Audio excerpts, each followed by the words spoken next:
porque ela foi vitoriosa no sentido de derrotar as tropas de Pedro, né? Mas porque ela conseguiu que fossem cumpridas todas as suas reivindicações.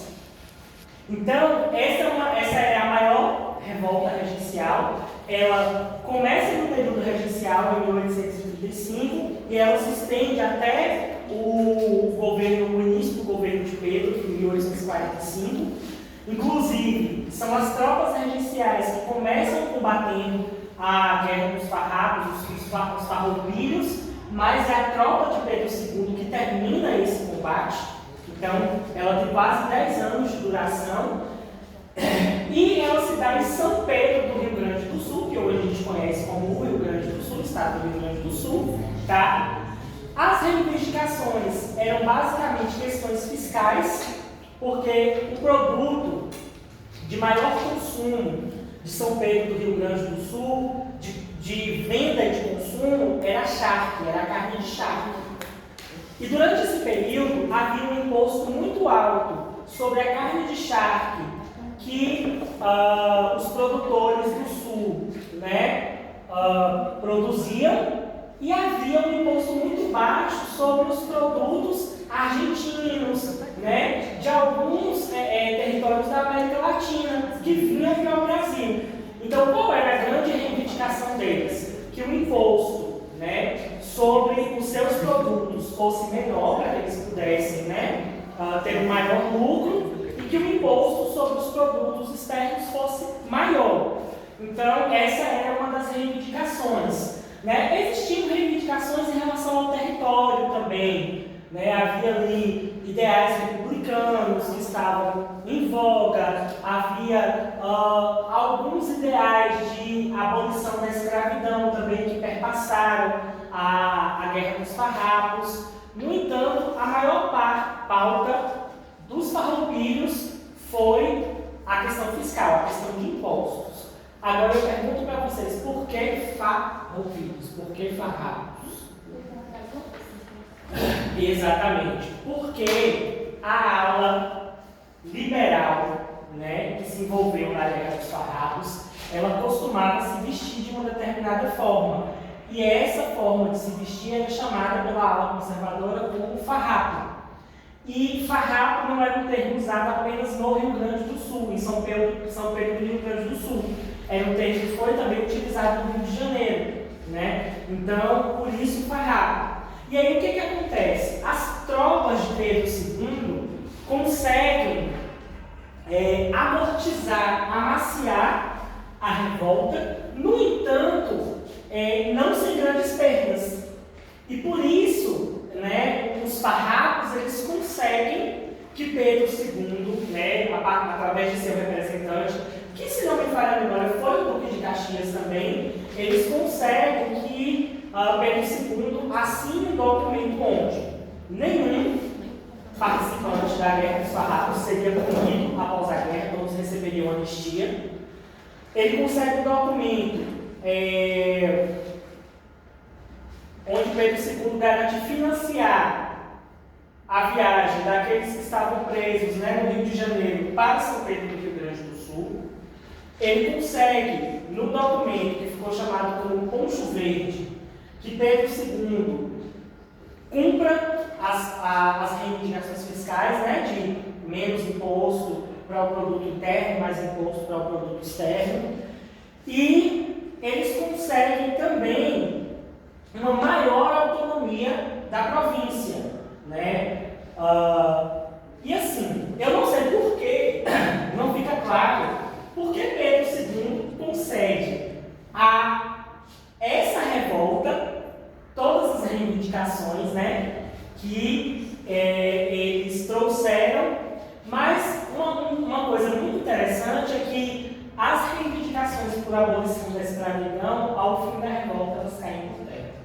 Elas não são reivindicações que vão para o documento de exigência. Talvez isso tenha facilitado de alguma forma que Pedro II tenha atendido o pedido, né, dos farroupilhos.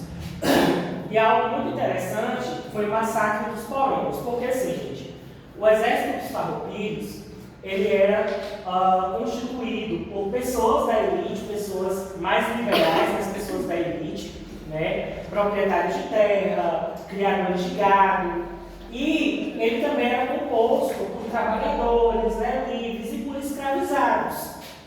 Então era um exército bastante misto. Ao final da Guerra dos Farrapos, o exército, a parte do exército que era composta por homens negros escravizados, ela é traída. E aí mais de 100 homens negros, né, num lugar chamado Porongos, que era como se fosse uma serra, eles são assassinados à traição, o que fica conhecido como massacre de Porongos. Né? Inclusive, alguns documentos vão dar indícios de que o assassinato e a traição foi promovido por um dos líderes da Guerra dos Farrapos, né? Um dos grandes proprietários de terra que lideraram a Guerra dos Farrapos, certo? E aí, o segundo reinado, e essa é uma das fotos mais emblemáticas de Dom Pedro II, né? Que o Dom Pedro II, ele, como a gente falou aqui, não tinha idade para assumir o trono, né? Quando Pedro I abdica, ele tinha apenas 5 anos. Quando, né, se estabelece o governo regencial, ele tem 14? Não. Quando se estabelece o governo regencial, ele tem 5, né? Quando ele chega nos 14 anos, essas revoltas todas que nós vimos, elas começam a preocupar muito a elite brasileira. Por quê?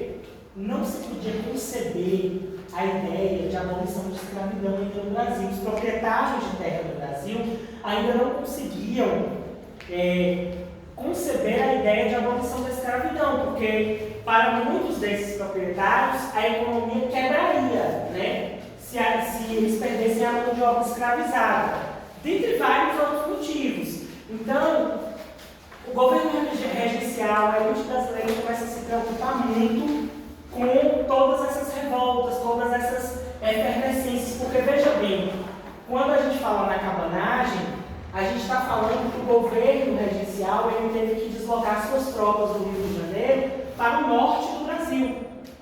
E isso foi muito custoso, né? Então eles começaram a se preocupar com todas essas questões. E aí eles chegam à conclusão: olha, Pedro precisa assumir o trono, porque a gente precisa de uma figura onde, né, esteja concentrada ali a ideia da nação, a ideia de pertencimento do povo, essa figura que vai representar o povo brasileiro e em torno da qual o povo brasileiro vai se reunir. Então a gente precisa de uma figura, né, que unifique o território, que unifique o Brasil.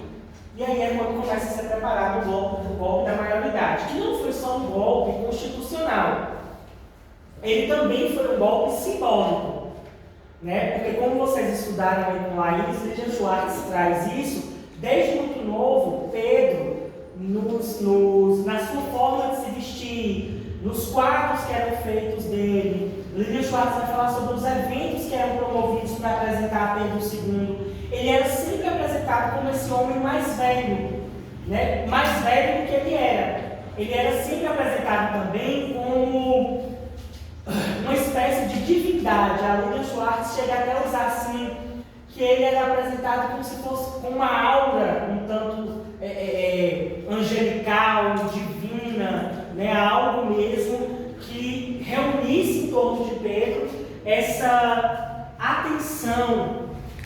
E na verdade não é só atenção, esse sentimento de pertencer ao território brasileiro, à nação brasileira. Então, essa imagem de Pedro II, ela vai sendo construída e ela faz parte do golpe da maioridade, né? Então, burlando as normas constitucionais, a gente costuma dizer ferindo o texto constitucional, né? Dá-se o golpe da maioridade.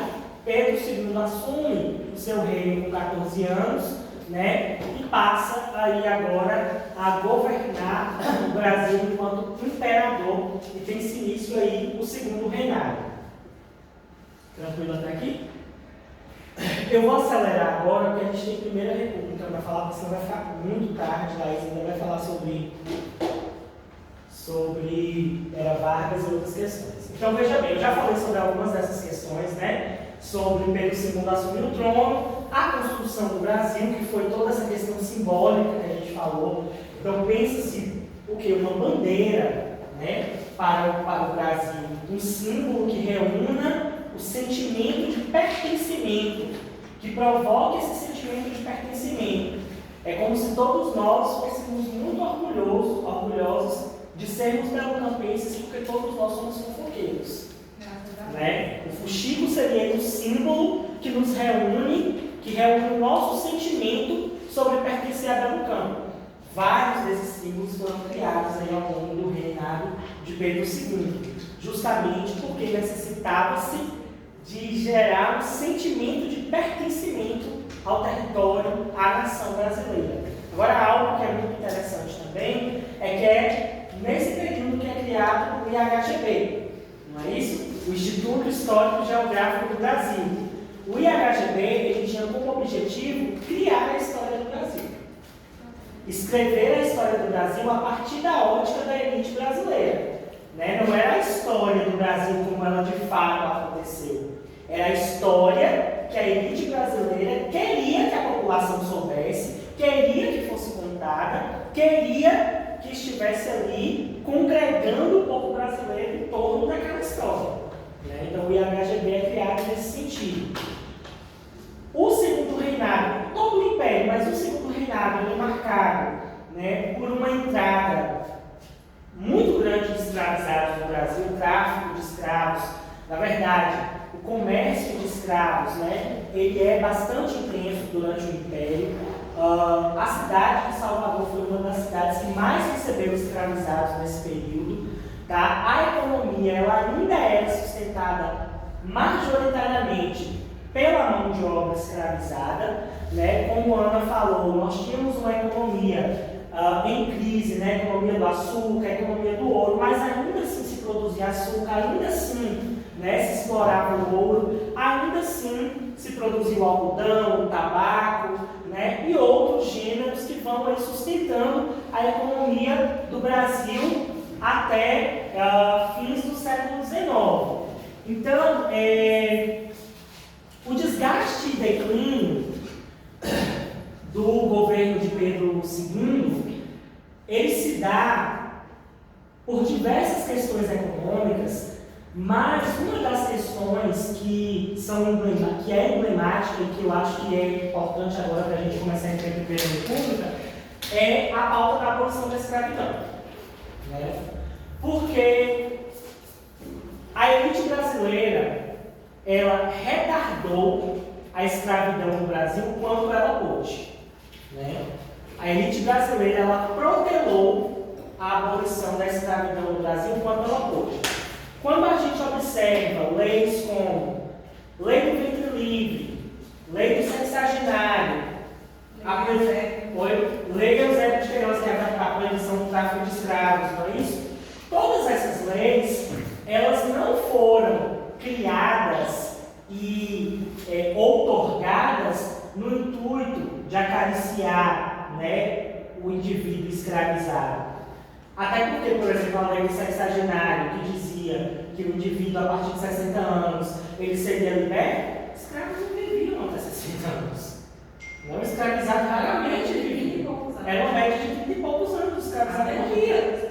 Então, eram leis. Quando o escravizado vivia por acaso até os 60 anos, ninguém queria sustentar o escravizado. Ninguém queria sustentar ele, você dava liberdade para o sexagenário, mas ele ia passar fome, ele ia viver, né, de uma forma precária.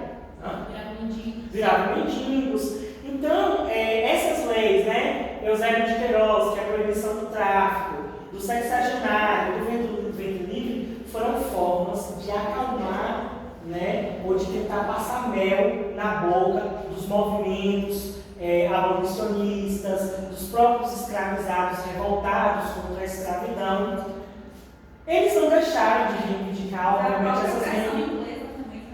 Exatamente. Foi uma forma também de retardar, né, as exigências da Inglaterra que exigiam o fim da escravidão. O fim do tráfico de escravos exigia o fim da escravidão. Então, foram, digamos assim, golos, né, falácias E quem vai dizer isso também é a Joseli Nunes Mendonça, num livro que eu esqueci o nome agora, mas depois eu vou lembrar o nome para vocês. Tá? Ela vai falar sobre isso, ela vai falar, olha, enquanto a elite brasileira ia retardando o processo de abolição, os escravizados iam procurando suas formas de conquistar sua liberdade pela via jurídica, pelas revoltas, né, armadas, pelas vias políticas. Tudo isso fez parte do processo do reinado de Pedro II.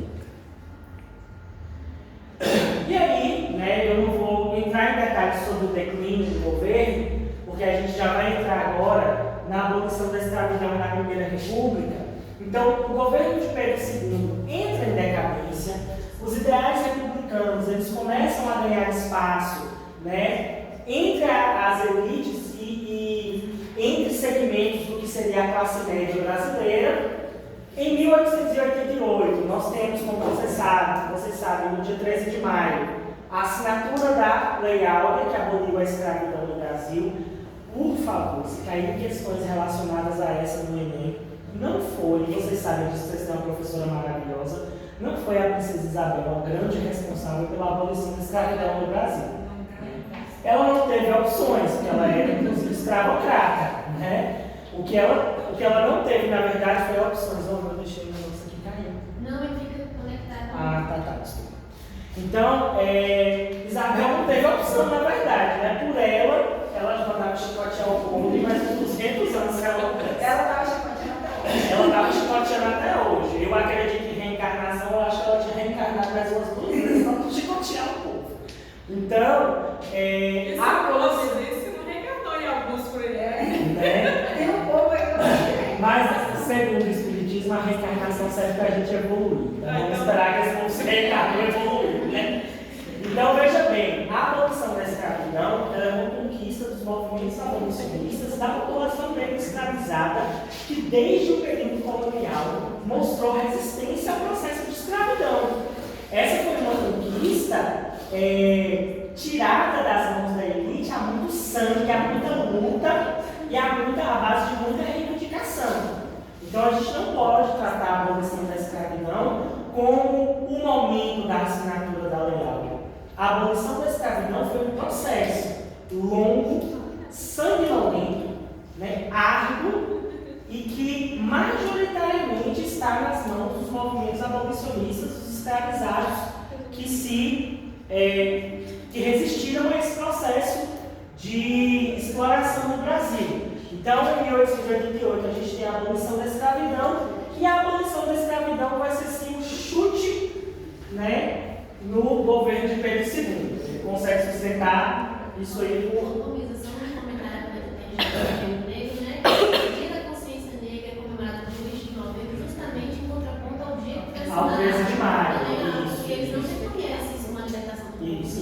O movimento negro no Brasil não reconhece o 13 de maio como o mês da consciência negra, como o ato de abolição. O movimento negro brasileiro considera, né, o 20 de novembro como o marco do processo de abolição no Brasil. Então, como eu ia dizendo, a abolição da escravatura no Brasil foi um chute no cachorro morto que se precisava dar no governo de Pedro II. Pedro também já estava doente, né, já não estava muito bem. A elite brasileira e os militares brasileiros já vinham fortalecendo o ideal republicano bastante, assim, de forma bastante constante. Então, em 1889, que dia de 1889? Eu estou igual aqueles historiadores, que eu quero dizer isso. Mas ele não sabe para se localizar com o Guarapé. Pois é. Dia, mês e ano da proclamação da República. 15 de novembro de 1889. Exatamente, 15 de novembro de 1889. Tá? Assim como o processo de independência no Brasil, a proclamação da República vai ser, né, construída e implementada pela elite brasileira, né? A participação popular nesse movimento, né, nesse ato de se trazer para o Brasil um novo regime, que é a República, a participação popular foi praticamente nula, né? Então foi um movimento, né? Um movimento de proclamação da República. Os participantes dos movimentos republicanos eram, na sua maioria, ou pertencentes à elite brasileira ou eram militares, tá? Militares insatisfeitos com o governo de Pedro II, militares que tentavam tomar o poder e que viram, né, ali na fragilidade do governo de Pedro II a oportunidade para implementar essa nova forma de Uma governo. questão que a gente também discutiu, para vocês lembrar, é a questão do Paraguai também, que foi teve um impacto muito grande. Porque vocês também falou como é que os militares eram tratados, né? Salários baixos, né? As patentes que eles davam sobre de patente, a forma que eles viviam eram tratados, inclusive muitos militares de baixa patente eram descendentes de africanos, né? Eram afro-brasileiros. Com promessa de receber carta de alforria após a guerra. E quando eles voltam da guerra do Paraguai, eles recebem inúmeras promessas para a guerra do Paraguai, morrer, cair a custo dos outros, né?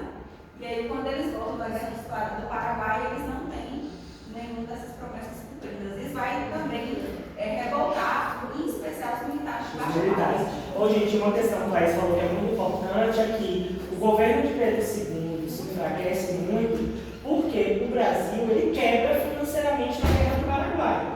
Né? São vários empréstimos feitos com a Inglaterra, são vários recursos, né, ali investidos no enfrentamento com o Paraguai. Eles pagando ainda dívida, porque quando a Portugal aceita que nós éramos independentes, a gente tem que ganhar dinheiro emprestado para a Inglaterra para pagar Portugal para aceitar a independência. A gente não vai pagar empréstimo da independência. Exatamente. Então, assim, eu não vou falar sobre a guerra do Paraguai aqui, porque a guerra do Paraguai é muito grande. E eu não consigo dar aula de guerra do Paraguai sem mapa. Eu acho impossível dar aula de guerra do Paraguai. Eu não consigo dar aula de guerra do Paraguai sem mapa. Né? Eu fui bem localizado na bacia batida, então tem ali. Então, assim, a Primeira República ela é proclamada no dia 15 de novembro de 1889 pelo Marechal Deodoro da Fonseca, um dos, né, encabeçadores do movimento republicano. E ela foi inspirada, né, no movimento francês, né, na Marianne francesa, que era a figura que representava os ideais republicanos na França. Só que o movimento de proclamação da República do Brasil ele é tão vazio de participação popular que eles colocam, eu vou só adiantar aqui para vocês verem. Tem alguns autores que falam que a gente dorme no Império e acorda na República. Isso. O povo dorme no Aqui. Os movimentos, os populares, a participação dos populares na Primeira República é tão anulada que a figura que representa os ideais republicanos no Brasil é uma mulher branca da elite, né? Porque fazia muito sentido que na França fosse a Marianne, né? Uma mulher branca, de seios fartos, que representava aquela que acolhe e alimenta, né, toda a população. Mas no Brasil, se nós fôssemos parar para pensar quem era a cara do Brasil, era a mulher negra, era a mulher indígena. No entanto, não é essa figura que é trazida como representante da República Brasileira. Uma mulher branca, né, da elite, uma mulher, inclusive, com um fenótipo bastante europeu, que é essa mulher que vocês estão vendo ali na figura. Ela é praticamente uma cópia da Marianne francesa. Tá? Voltando aqui, é considerado um golpe militar, porque, né, são os militares que derrubam o governo de Pedro II implementam a República. José Murilo de Carvalho escreve um livro chamado Os Bestializados, que vai dizer que a população assistiu bestializada à proclamação da República. Por quê? Quando os militares saem pelas ruas anunciando a queda do governo de Pedro II e o novo regime republicano, a população não estava entendendo o que estava acontecendo. Porque essa população, em momento nenhum, foi envolvida nesses ideais. Né?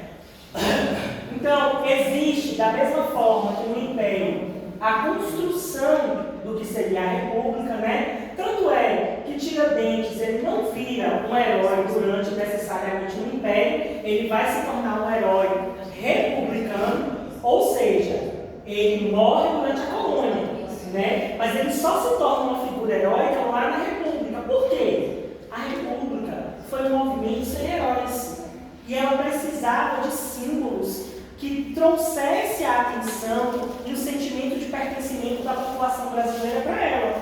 De pessoas que, em teoria, teriam lutado pela liberdade.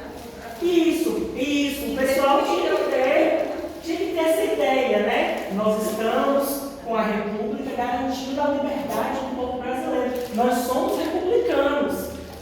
E para isso necessitava-se de símbolos. Então, o Tiradentes, o José Godinho de Carvalho escreve um livro também chamado A Formação das Almas.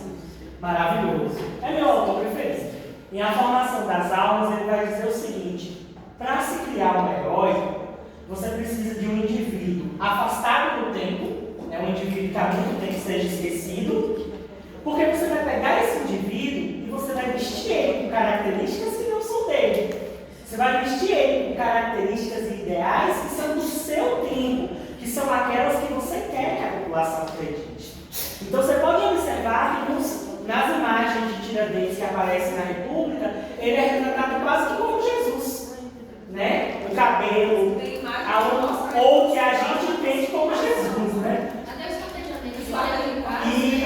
Isso. Então assim, o cabelo, né? Aquela face serena, angelical, as roupas, um tanto sacras, né? A forma como ele é esquartejado é quase que uma crucificação, traz essa ideia de algo de sacrifício. A escolha de ser uma militar da Conjuração Mineira, que era uma revolta elitista. Isso. Exatamente. O fato de um encabeçador de uma revolta elitista ser transformado em herói também era um fator. Então a República ela se deu dessa forma. Dentro da República, gente, olha, falar de Primeira República em tão pouco tempo é muito complicado, porque só o coronelismo aqui dava pano para a manga para a gente falar até não querer mais, né? Então nós temos um movimento coronelista dentro da Primeira República. E algo muito importante para que vocês guardem na memória de vocês é que nós não falamos em coronelismo hoje. Não existe coronelismo fora da Primeira República. Ah, mas os governantes de hoje, eles compram voto, eles ameaçam pessoas, eles criam currais políticos. Essas práticas existiam antes do coronelismo, elas passam pelo coronelismo e sobrevivem ao coronelismo. Agora, o coronelismo é o poder de mando exercido pelos coronéis. E esse poder de mando exercido pelos coronéis está unicamente dentro da Primeira República, ali de 1889 até um pouco mais de 1930, tá? O coronelismo, basicamente, foi o poder político, poder de mando exercido por coronéis, proprietários de terra, comerciantes, homens muito ricos, né? Esses coronéis controlavam os aspectos econômicos, sociais e políticos das pequenas localidades e recebiam, tanto do Estado como da Federação, certos privilégios, controles sobre instituições políticas em troca de votos, né? Em troca de dar votos a esses candidatos a governador, deputado, presidente.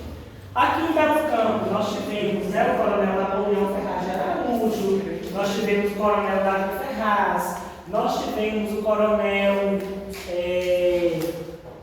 Domingos Ferraz de Araújo. E aqui em Belo Campo, nós tivemos algo que é muito interessante e que eu estou pensando seriamente em levar para o doutorado, mas não sei se eu vou levar, porque eu estudo patrimônio, não sei se eu conseguiria conciliar, que é Isabelinha Ferraz. Já ouviram falar? Já ouviram falar de Isabelinha?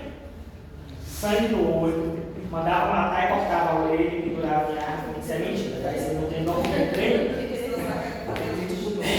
Isabelinha foi, pelo menos que eu Corrija, ela foi a única mulher na memória popular chamada de coronela. Não se tem registro histórico, pelo menos não que eu tenha tido acesso, a uma mulher que tenha sido conhecida em sua época pela alcunha de coronela. Tamanho era o poder político exercido por essa mulher aqui na região. Ela foi a mandante da morte de Napoleão Ferraz de Araújo. Tem até uma memória baseada numa carta que diz o seguinte, que ela manda Davi Ferraz dar cabo da vida de Napoleão Ferraz e chega no momento assim, da execução, de mandar os jagunços, o coronel Davi fala assim, não, vamos dar só um susto no menino, vamos matar ele não. E aí ela fala assim, seu frouxo, pois eu vou matar pessoalmente. Ela não vai pessoalmente, mas ela reúne os capangas dela e manda matar Napoleão Ferraz. Então foi uma mulher que exerceu o poder de um coronel, né, dentro das nossas regiões. E aí, pessoal, a República, ela passa a ser conhecida como a República Meretriz, ou a República Prostituta. Por quê?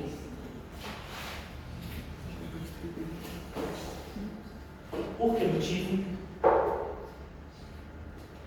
Veja bem, quando a República foi proclamada, ela trouxe a promessa de cidadania, de igualdade, de justiça social. Só que quando os militares assumem o poder, o que na verdade ocorre não é isso. O que ocorre é um aprofundamento das desigualdades, um aprofundamento das injustiças, ou pelo menos uma manutenção dessas desigualdades. E aí, aqueles que traziam consigo o ideal republicano de uma mãe que amamenta todos os seus filhos, que reúne todos os seus filhos na fartura de seus seios, passaram a retratar a República, principalmente os jornais, como uma prostituta, né, que promete prazer ali momentâneo e, na verdade, não dá aquilo que prometeu, não dá para além daquilo que é instantâneo, que é momentâneo, né? Eles tratam como se a República fosse uma mulher da vida, volátil, que não se pode confiar, é algo nesse sentido. Era a ideia que eles tinham de mulher na época, né? Tinha uma mulher... Tudo que é ruim era mulher, tudo que é bom era homem, né? E aí, eu não vou entrar e me aprofundar nisso, mas dentro da Primeira República nós tivemos os movimentos messiânicos, né? Já ouviram falar? Vocês estão conversando demais, já estou terminando. Já vou passar para lá eles. Mas não vai ter tempo. Mas vai falar beijo. Movimentos messiânicos. Já ouviram falar? Guerra de Canudos, Guerra do Contestado, né? O que é que foram os movimentos messiânicos?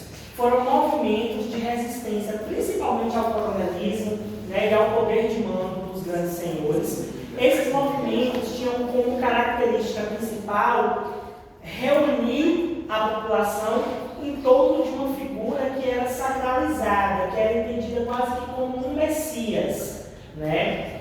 Eu recomendo que vocês leiam sobre os movimentos, para o Enem talvez não dê tempo, mas para o vestibular vai dar tempo. Leiam sobre os movimentos messiânicos com bastante calma, porque pode ser que eles caiam nas provas. E, para entender melhor a Guerra do Paraguai e Primeira República, assistam o vídeo, a entrevista de Lilian Schwartz no Roda Viva. É mais ou menos 1 hora de entrevista, mas ela destrincha a Guerra do Paraguai de forma bastante interessante. Ela traz muito sobre a Primeira República também de forma bastante interessante. Pessoal, foi tranquilo até aqui? Como eu disse para vocês, a gente não consegue dar conta, né, de 2 períodos tão longos, o Império e República, em tão curto tempo. Eu peço desculpas se lá não vai conseguir falar, mas é porque eu falei para lá, eu falei lá, vocês estão me pedindo para falar sobre Império e República. Né? Mas queria falar de 15. Vocês estão me pedindo para falar de Império e República, tipo assim, 1 hora de fala é quase que impossível. Muita coisa ficou para trás, né? Mas eu espero que essa aula, né, tenha dado um refresco interpretarem os textos do Enem, pegarem ali, porque às vezes uma informaçãozinha numa questão é um ponto-chave para você entender que aquela é a alternativa correta. Uma palavra. Então eu espero que isso contribua de alguma forma. Eu desejo para vocês uma boa prova, né? Tá aí o Pedro primeiro de óculos desejando para vocês uma excelente prova. Descansem amanhã, né? Relaxem a cabeça de vocês. Não bebam amanhã para não ficar de ressaca no domingo, porque eu garanto para vocês que ninguém passa numa prova de ressaca, isso é impossível, né? Tentem descansar, saiam com os amigos, pelo menos só para bater um papo, bater uma resenha, arejar a cabeça. Fiquem tranquilos na hora da prova, né? Vocês são novos, vocês têm toda a condição de fazer um bom Enem, de ter um bom resultado. Vocês estão se preparando para isso. Boa sorte e eu espero ter ajudado vocês. Bom?